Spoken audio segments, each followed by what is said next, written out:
Have you ever been led to believe that the protagonist is always good and the antagonist is always bad? Well, this is a misleading term if ever I heard one. And that's because it's not the protagonist's job to be good any more than it's your antagonist's job to be bad.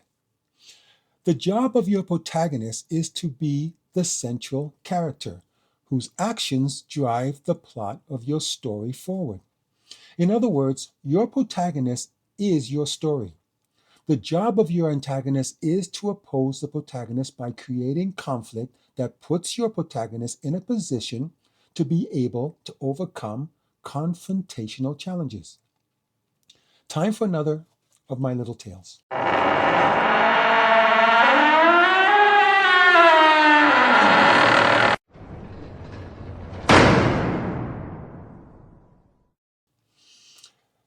Two men were sitting at a cafe having breakfast, something they did each Friday to talk about their week in business.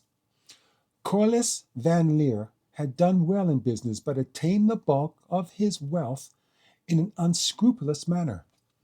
To put it more directly, he had conned most of the people he had done business with out of a great deal of their wealth. Talcott Coventry, on the other hand, was more of a traditional businessman who made his money the old fashioned way, with blood, sweat, and tears. Talcott had always known of Corliss's less than stellar business ethics, but given the fact that they had been friends since they sat next to each other during business school, Talcott grew accustomed to overlooking his friend's business tactics.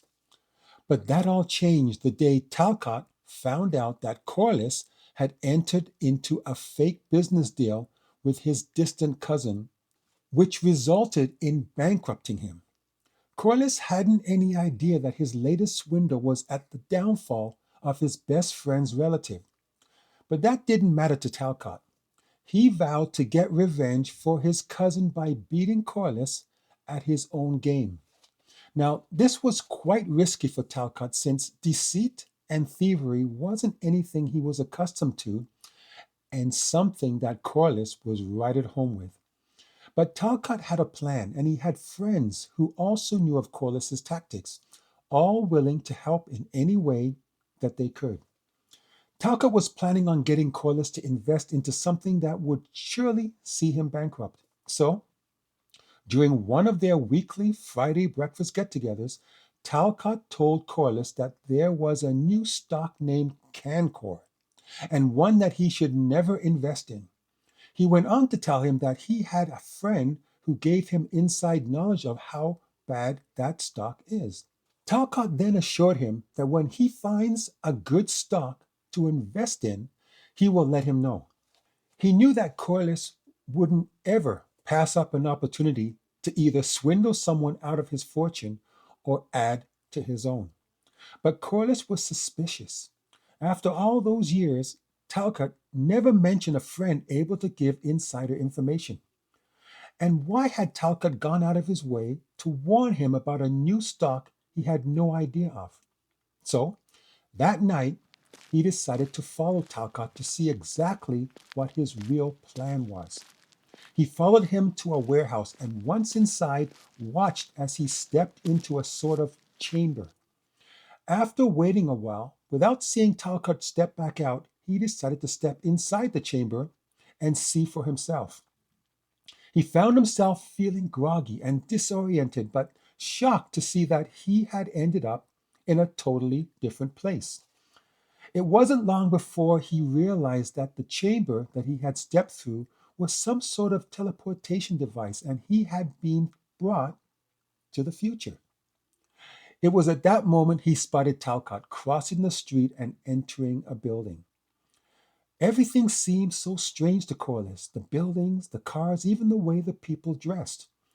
But he knew he had to find out what Talcott was up to.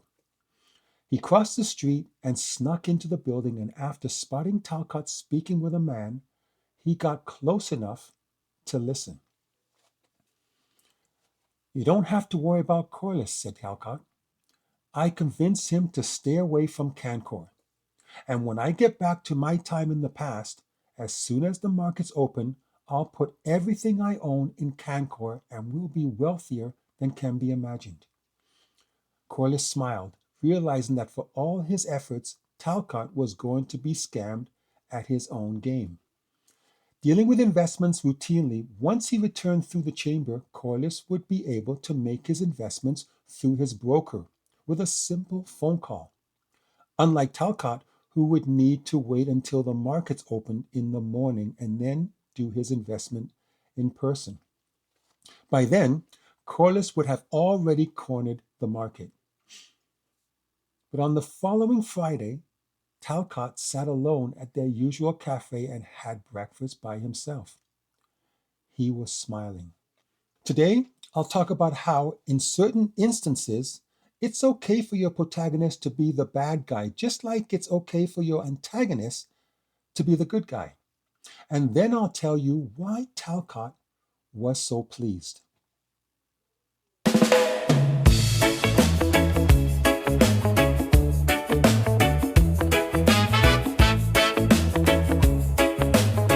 No one ever said that your protagonist must be good. Don't get me wrong, the protagonist is usually good. Atticus Finch from To Kill a Mockingbird, or Sherlock Holmes. In a lot of cases, he's even a hero. Katniss Everdeen from The Hunger Games. That's another one that comes to mind. But being a hero or even good isn't a prerequisite for a protagonist.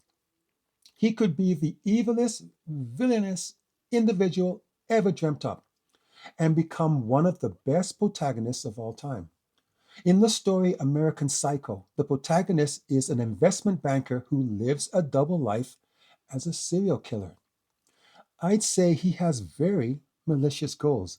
This protagonist is as far from hero status as you can get, but he is every bit the protagonist, regardless of how evil he is. The protagonist from Moby Dick, Ahab, is also off the good list. He is clearly driven by selfish and malicious goals. If you know the story, the entire story is Ahab's obsession with killing Moby Dick, the white whale. He isn't trying to be a hero and save anyone like in Jaws.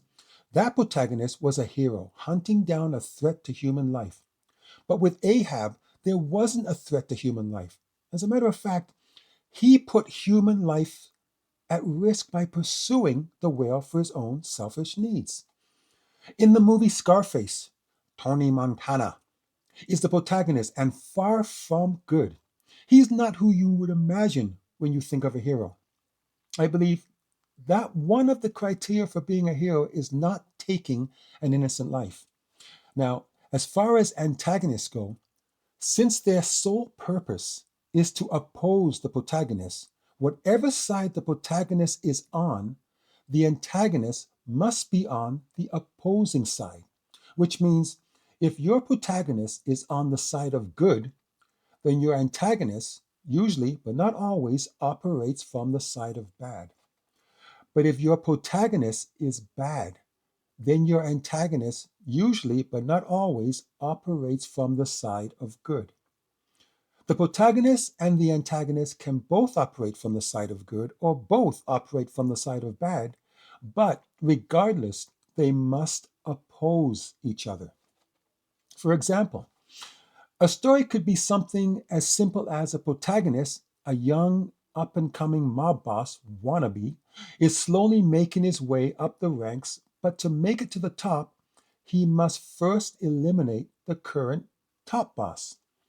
Here, they are both operating from the side of bad, but what's important, they are on opposing sides. Usually, when you have a protagonist operating from the side of bad, such as a serial killer or a crime boss or any sort of career criminal, the antagonist is usually law enforcement trying to catch the killer or a lawyer trying to put the crime boss behind bars. But there are times when it could be one serial killer against another serial killer, or a hitman for the mob who goes after a child kidnapper, not to bring him to justice, but just to kill him. It doesn't matter if they are operating from the side of good or from the side of bad. providing the protagonist and the antagonist remain on opposing sides.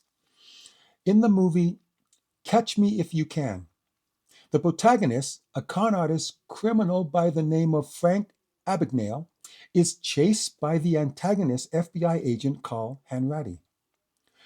This true story is a great example of opposing sides. The protagonist, operating from the side of bad, is continually opposed by the antagonist, operating from the side of good. If you take away only one thing from this video, let it be that nothing is straightforward or cut and dry.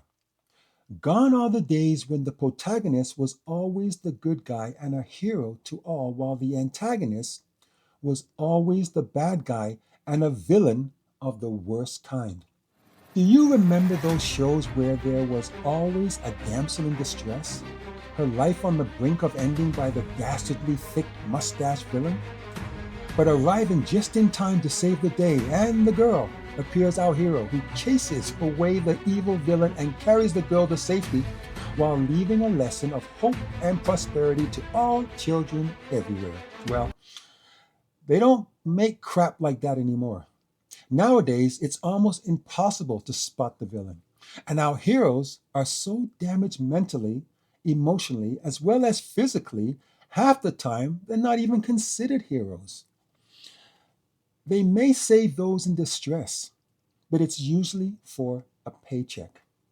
And since women's lib, they're not the frail little damsels in distress.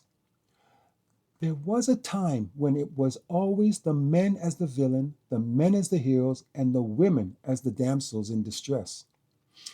It's funny watching those old movies when they made the women out to be so frail and helpless. They'd hear the wrong thing and they'd immediately faint. Well, not exactly immediately. First, they touched the back of their open hand to their forehead. Then they'd sigh, oh, as they slowly glide to the floor. I guess expecting a big, strong hero type to catch them before they dirtied up their pretty white dress. Ridiculous. Have you ever seen a woman faint? She does it just like a man. She'll be standing there, and before she can even utter the words, uh-oh, she drops straight to the floor. There is no lightly touching the back of her hand to her head. There's no sighing. There's just a body hitting the floor followed by saliva dripping from her mouth. It ain't pretty, and it ain't even called fainting anymore. It's plain old keg night passing out. But I digress. Nowadays, there are more and more female protagonists and antagonists, and like the men, a female protagonist can be one operating from the side of evil, and it doesn't matter what the antagonist is as long as she opposes the protagonist. More times than people like to admit, women are the villains, going about wreaking havoc, and they're so good at it, 9 times out of 10, they're the last ones to be suspected. Got to admit, makes for a good story plot. So, this ridiculous concept of the protagonist always being good and the antagonist always being bad is a myth from an era long since past. Protagonists and antagonists come in all shapes, sizes, and sexes. They'd have to be. It's getting increasingly harder to create a type of character that hasn't already been explored 100 times before. So, if that means where once your protagonist wore a big S on his costume chasing after the antagonist who's an evil-looking middle-aged man in a black hat, you now need to look elsewhere. Because your protagonist just might be a part-time florist, and your antagonist, the evil little girl that spends her days plotting world domination from her dorm room at her all-girl prep school. And now I'll tell you the ending to the story I call Revenge is Best Served in the Future. You see, Talcott knew that a person like Corliss would never trust anything he was told without first checking it out. So with the help of a few of his friends, Talcott tricked Corliss into believing he had followed him into the future. They even filled an old tunnel with a hallucinating gas to keep him fooled. Then they waited for him to be close enough to hear their conversation and fed him the false information about the Cancor stock being a great investment. When Corliss phoned up his broker and had him put all his money on Cancor, he was transferring all his money into Talcott's bank account. This was made possible because Corliss had also swindled his broker in the past, which made it easy for Talcott to convince him to help with the deception. With a big smile on his face, Talcott sat alone at their usual meeting place the following Friday because it was Corliss's turn to pay for breakfast, and he no longer had enough money for it. Thanks for watching, and if you found anything that I said beneficial to you in any way, hit that subscribe button because you never know, my next video might just be helpful too.